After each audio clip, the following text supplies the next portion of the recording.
Hello, I'm Melissa Williams with IMSN News Network. Today I'm interviewing Captain Tim Neese, CEO of International Maritime Security Network. Captain Neese, so what regions are mostly affected by piracy? Well, Somalia right now, Melissa, is getting most of the limelight, but piracy's been going on for quite a long time. It doesn't get reported, so that's a lot of the problem. The Malaccan Straits, for instance, is a really brutal area for piracy. So you have the Malaccan Straits, obviously Somalia. The Caribbean is spotty, but it's here and there. Nigeria is starting to make it out on the scene right now. We're also, believe it or not, seeing copycat type of piracy done in Lake Erie, not far from where we're sitting right now. There were perch fishermen out there who were just fishing away, and some guys must have seen what happened with the Somalian deal, come up on them with handguns, fired a bunch of shots, came on board, stole wristwatches, wallets, and that sort of thing, grabbed the keys, threw them overboard, got back in their boat, and worked on. Captain Neese, also, what is motivating modern-day pirates? Well, their motivation depends on what cell of pirate you're talking about. In Somalia, for instance, you know, obviously there is no government in place at this point, and there's a lot of poverty. Poverty and motivates is the key motivator, but the fact of using ships and persons as hostages, it kind of gives them a different direction on how they're handling things, to whereas in the Malaccan Straits, pirates would come up on the vessel and steal anything from paint to line to, you know, holding the crew in for money.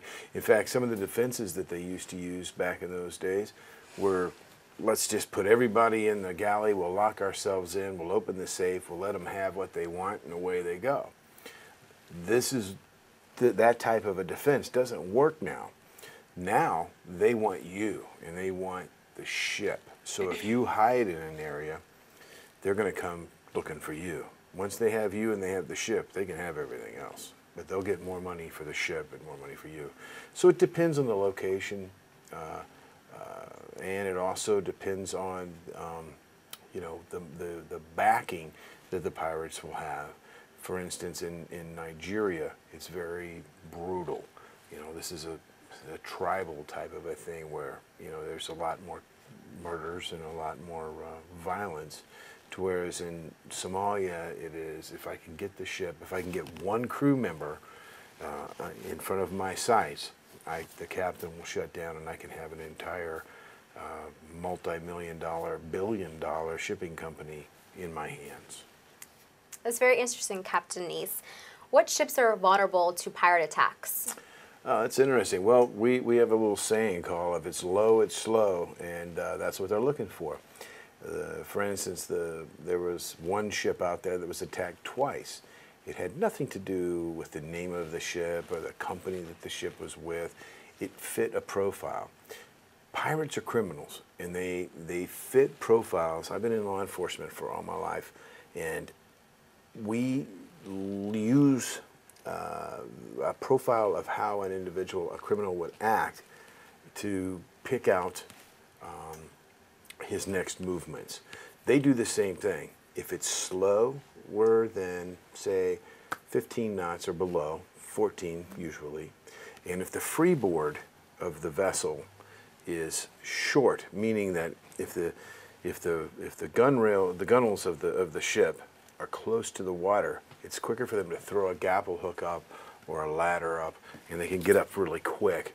You know, so if they can find something that's low and something slow, that's their target. Okay.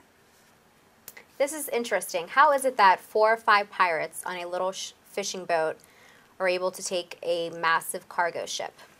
You know, that's a really, really good question, Melissa. It's they are very ingenuitive on how they plan their attack. They use element of surprise, number one, and number two, they attack from all different points. It's almost like a swarm of hornets, if you will, coming in at the ship. If you can identify them far enough out, that in itself is a good defensive movement. Well, basically, they're coming in, they're firing at you, they have RPG rockets, rocket-propelled grenades coming at you. their motive is, can I scare these individuals enough while that's going on to be able to throw a grapple hook or a pre-made ladder up over the rail of the ship where one guy can scamper on board, and all he has to do is get one crew member, as hostage, and the captain's going to, stop the ship. So once they use element of surprise to get there, and they come at all different angles, they get it on board real quick. That's the biggest thing that we've seen, and that is what we use to change that in a defensive mode. So if you're ready, and our system identifies the pirates 1 to 2 miles out, and we can differentiate between the fact that they're a fishing boat or they're armed with RPGs and AK-47s or whatever it is they're using. If we're ready for that, and our drill and our training comes into effect at that point, we put our people in a safe area, we lock everything down, and now when the pirates come up with their element of surprise, they actually get surprised. We're ready.